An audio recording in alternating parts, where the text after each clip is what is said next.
देखो श्वेता, आज की जो बहस है वो इस पर है कि जो नरेंद्र मोदी आ रहे हैं और वहां जो घोषणाएं करेंगे वो राजस्थान से संबंधित है। बिल्कुल। उस दौरे के पीछे का संदेश क्या है, हमारा मूल आज की डिबेट का विषय ये है। देखिए, विकास किसी भी राज्य सरकार का जो शासन करती है, जो दल शासन करता है, उसकी एक सतत प्रक्रिया है। उसको 24/7 विकास के बारे में बात करनी है, विकास करना है, विकास की योजनाएं बनाना है, धरातल पर लेकर आना है।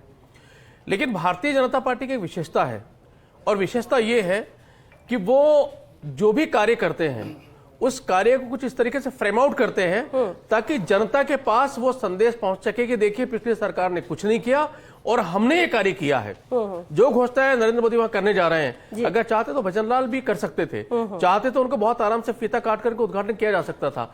लेकिन वहां करके चूंकि नरेंद्र मोदी जब आएंगे तो इस संदेश बहुत साफ साफ जाएगा कि इतनी सारी घोषणाएं करके गए, इतने सारे काम करके गए और वो सारे के सारे नरेंद्र मोदी की परमिशन के सानिध्य में हो रहे हैं। दूसरा, इसके पीछे एक और कारण है। लगातार बार बार भजनलाल सरकार को पर्ची वाली सरकार कहा जाता है और ये माना जाता है कि एक कमजोर नेतृत्व यहां पर है। नरेंद्र मोदी यहां आकर के जितनी घोषणाएं कर रहे हैं उसका एक अदृश्य एक और मैसेज यहां पर जा रहा है कि जो केंद्रीय नेतृत्व है वो भजनलाल सरकार के पीछे पूरी ताकत के साथ खड़ा हुआ है, उनके हर कदम का समर्थन कर रहा है, उनके साथ पूरी तरह साथ है और वो जितनी योजनाएं लेकर आएंगे केंद्र सरकार पूरा का पूरा समर्थन और साथ उनको देगी। उसके पीछे का उद्देश्य ये है।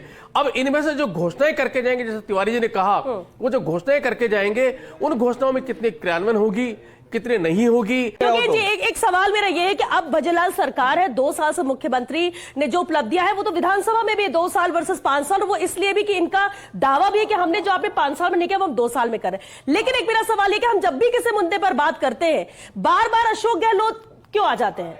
क्या उनसे कंपैरिजन करना ही यहाँ पर आप अपने आप को बेहतर साबित कर पाओगे, या मुख्यमंत्री भी बेहतर यहाँ पर काम करें 2 साल में? आप उन उपलब्धियों पर फोकस क्यों नहीं करते हैं ज्यादा?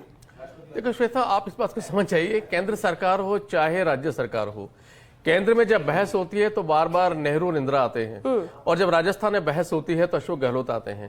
दरअसल अशोक गहलोत का जो कद है और उनका जो काम करने का तरीका है वो ऐसा है कि भजनलाल सरकार अभी जूझ रही है, संघर्ष कर रही है अशोक गहलोत के सरकार के बराबर आने पे। व्यक्तिगत रूप से अगर देखा जाए तो भजनलाल खुद जो मुख्यमंत्री हैं उनको अशोक गहलोत का जो व्यक्तित्व है, मैं दोनों की तुलना कर रहा हूं, तो उनके व्यक्तित्व के बराबर आने में भी समय लगेगा। और इसीलिए बार बार भारतीय जनता पार्टी बार बार ये दावा करने की कोशिश करती है और इस जो पिच है उसको बदलने की कोशिश करती है कि अशोक गहलोत के 5 साल वर्सेज भजनलाल सरकार के 2 साल।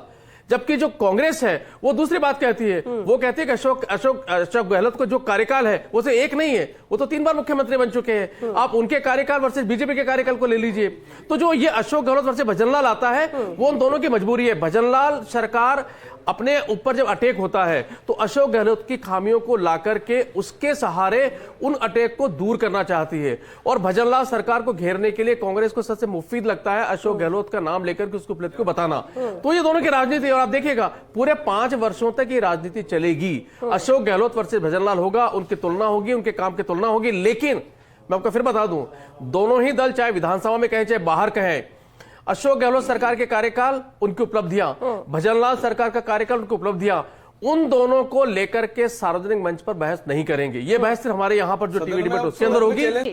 योगेन जी, देखिए, उम्मीद है पीएम मोदी से और ये बड़ी सौगात है, और जब प्रधानमंत्री आके दे रहे हैं तो उस पर निश्चित तौर पर काम भी होगा। और जब ये वादा किया जाए कि मैं शिलान्यास भी करूं, लोकार्पण भी करूं, तो काम में रफ्तार भी होनी चाहिए। ये उम्मीदें और ज्यादा बढ़ जाती है जब बेहतर काम होता है। तो योगेन जी, अब जो जिन वादों का जिक्र यहाँ पर तिवारी जी कर रहे हैं, ईआरसीपी को लेकर बार बार कहा जा रहा है कि उस पर क्या हुआ क्या हुआ। ईआरसीपी इतने साल तक तो सिर्फ मुद्दा थी, और ये इतनी छोटी परियोजना तो है नहीं कि तुरंत ही हो जाए और उसमें हम आपको सब रिपोर्ट दे दें कि ये सब कुछ हो चुका है। कितना धैर्य रखने की अभी जरूरत है, या फिर मंशा पर सवाल उठ रहा है? तो श्वेता, भारतीय जनता पार्टी की सरकार को भी 2 साल हुए हैं और 3 साल बाकी हैं। मैं प्रधानमंत्री नरेंद्र मोदी के जो दौरा है उसको मैं कांग्रेस के लिए अपॉर्चुनिटी मानता हूँ। अपॉर्चुनिटी इसलिए मानता हूं क्योंकि अगर भजनलाल या उनका कोई मंत्री या अन्य कोई नेता आकर के घोषणा करता है और वो फीता काटता है और परियोजना पूरी नहीं होती तो इतना बड़ा हंगामा नहीं हो सकता।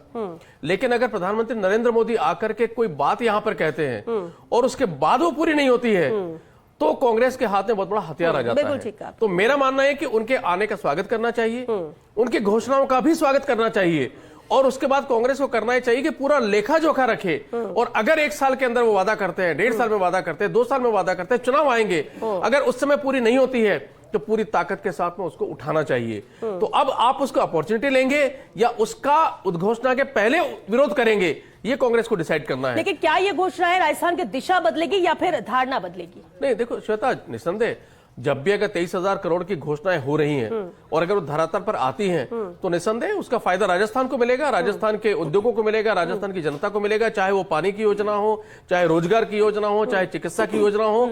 तो जब, लेकिन यहां मैंने वही कहा, जो बार बार सवाल उठा रहे हैं, संशय पैदा कर रहे हैं कि घोषणा होने के बाद में सही तरीके से धरातल पर लाना, उनको क्रियान्वयन करना, ये होना आवश्यक है। और यहीं पर कांग्रेस का काम शुरू होता है कि आप विपक्षी दल में है तो आपको मॉनिटरिंग करके देखना चाहिए कि वो सही तरीके धरातल पर आती है या फिर खामात्र घोषणा बनकर रह जाती है।